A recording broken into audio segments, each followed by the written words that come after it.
受到气候影响，这台南客家的西瓜呢，有的大粒，有的细粒。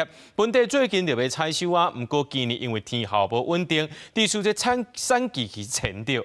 农民也预估讲，今年的西瓜产量是剩到5成尔，那客家的西瓜节也会延后一礼拜。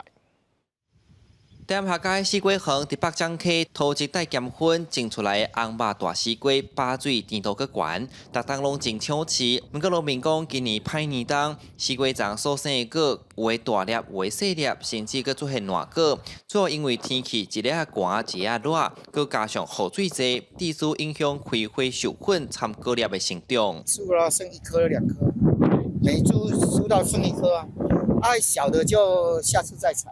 3000株就要有3000颗，今年差不多剩差不多1500颗，以往都差不多7成8成。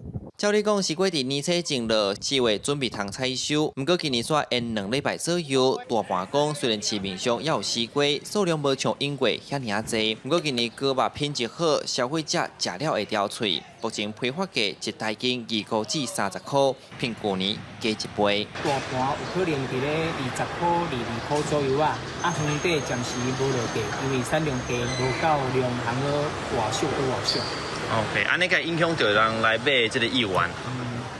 介绍会参考，不过品质好吼，像即马西瓜，咱台南花生大果好食，照讲有卖出9成，拢会转来去买。天气一日热，真侪人会买冰来透心凉。冰条业者指出，今年无论是草莓、山野，也是西瓜，拢受到气候影响，嘛痛着因冰品上市的时间。去年大概同期大概是清明节左右就可以供应，然后大概是往后大概4月中旬，就是草莓季结束之后会接西瓜冰。对，4月中旬至5月中旬。